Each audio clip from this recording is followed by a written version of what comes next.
Hi there, my name is Ben Pyle, and I'm the director of the Alabama Forensic Council, our competitive speech team here on campus. It is my absolute pleasure to get to introduce to you Miss Anna Kutbay. She is a communications studies student here. She studies political science, she studies economics. So basically, she's just a great big nerd that's going to be able to tell you all about building bridges over language barriers.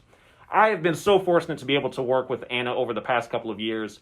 And while my job is to be able to tell people how to improve their public speaking abilities, one, Anna has already proven herself as one of the best speakers in this nation.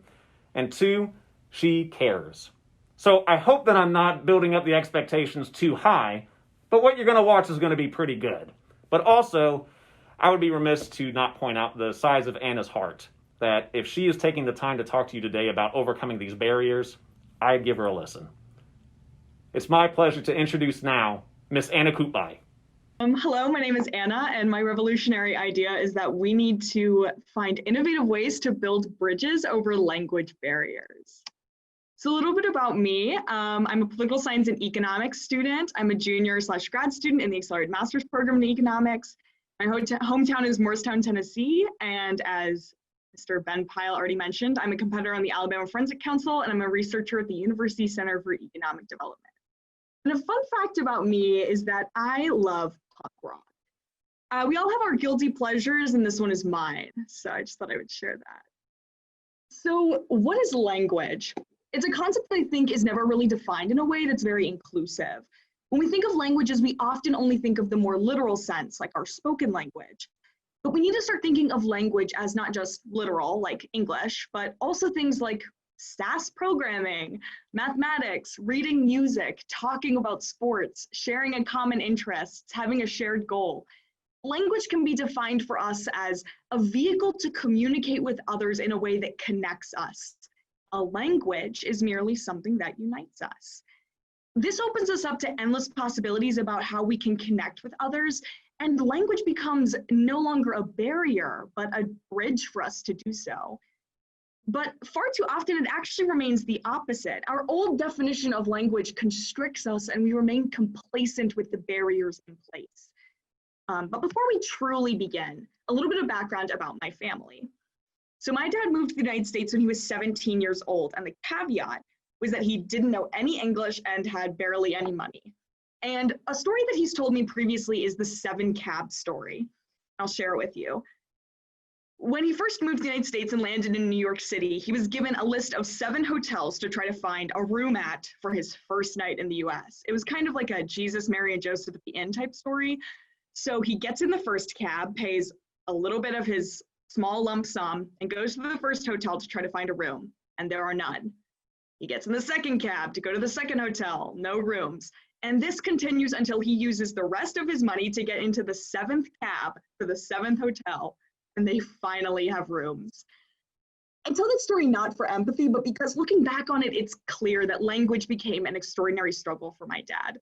But luckily, it was persistence and the 7th cab that got him to his destination. So interestingly, it was not English, but his language of mathematics that brought him to the United States as he was to study engineering. And it was this language of mathematics that really shaped our family home. I'm sure everyone has had an episode of what I like to call drama at the dinner table. Learning math as a kid for me was super challenging and a little dramatic, but it enabled my dad and I to bond. Because to him, math is one of his main languages, and so it became one of mine. My interests are law and politics and things that my dad and I don't really bond over, but math has become a universal language for us to really get to connect. However, this idea isn't entirely universal, as the Harvard Business Review points out. Around 93% of Americans experience anxiety with mathematics, even when 28% of future jobs will concern mathematics. And it's not just labeled to our metaphorical languages. Literally with English, we can see that 60 million Americans speak a language other than English at home, whereas more than 231 speak only English. It's clear that our anxieties over learning languages keep us from doing so, be they literal or metaphorical. But Marty Abbott sums it up something in a quotation that I think is interesting. He says, "I think Americans have a mindset that as a country, we're not good at languages," and that's a false idea. Abbott was likely referring to literal languages, but I want to tack on the definition that we came up with earlier and expand the quotation. Americans have a mindset that if we aren't good at connecting, we shouldn't try. But that is a false idea. By empowering our other forms of languages, we leave the anxiety behind and become better at communicating. So where does this leave us? We need to answer a couple of questions first. How are we defining language? How does that limit us? And what can we do to change it?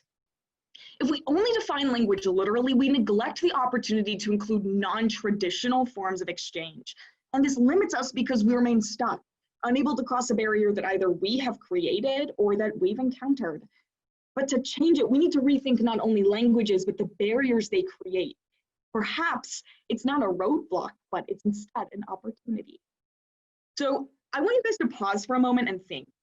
What are the forms of languages in your daily life? Maybe they're literal, like English, ASL, Spanish, Turkish.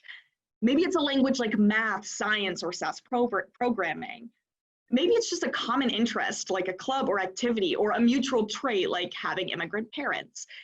And how can you use those for those that speak a literal different language, but also those that we would like to connect with? So John C. Maxwell published this book called Everyone Communicates, Few Connect, the most effective people differently. Maxwell is a leadership and communication expert, which means he must know what he's talking about. And he explains that he has a variety of strategies that can be applied to both the literal language barriers and for those that we'd like to connect with. And I've chosen a couple that I think are particularly relevant. And I've chosen about 5. So connecting, he explains, it's about others. It requires energy and effort. It involves finding common ground. It doesn't require natural talent. And most importantly, it goes beyond words. Wow, it's almost like we have been saying that the entire time. So for our literal language barriers, how can we use these strategies? We need to break down language barriers and approach them with the mindset of overcoming them rather than shutting down because of them. This involves a bit of innovation and creativity, but most importantly, effort and energy and making it about other people. It goes beyond words, and it surely doesn't involve natural talent. And this is actually what my mom did. So when my mom and dad met, my dad didn't speak English at the level of a traditional English speaker, but she really didn't let that get in the way of them getting to know each other. She listened, she helped him communicate. She actually took the time to work through literal barriers instead of shutting down because of them. And coincidentally, they actually met in a math class.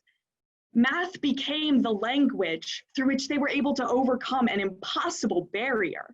And after almost 35 years, it seems to have paid off for them. But what about for those that we would like to connect with? So this is probably more relevant for a lot of people listening today and at UA in general. We need to build our own forms of languages in order to form these types of communities, reminding ourselves of Maxwell's strategies, using our energy and effort, finding common ground, going beyond words. We need to use our common interests, our common languages, mutual goals to break down the walls between each other. And politically speaking, I think this is incredibly relevant because we are now divided now more than ever before in America's history. And it's because of politics, and it's so much so that we often don't communicate with those that just don't think like us. Instead, we need to try to find common ground because we need to realize that if we don't start effectively communicating, we run the risk of complacency, be it literal, like a government shutdown, or be it more metaphorical, like losing the momentum of progress, like the exceptional progress that we've seen in 2020. In order to ever truly connect, we need to break down the barriers that separate us. To do that, we must invest in the creative ways that we communicate. And how can we invest in that? You need to put your time forward. You need to put your energy forward to really getting to know the people around you, whether they speak your language or not. We have this strategy set forward by Maxwell, set forward by people that we know in order to do this. So I want to leave you guys with a final question, conundrum, whatever you want to call it. We all have a 7th cab. How will you ensure that yours makes it to its destination? For my dad, it was persistence, hard work, and a lot of luck. But for us, it's realizing that we shouldn't be using the archaic definitions of language to define us. We need to use our energy to steer our cab in the right direction. and go beyond words to make navigating it a little more easier. And thank you guys so much.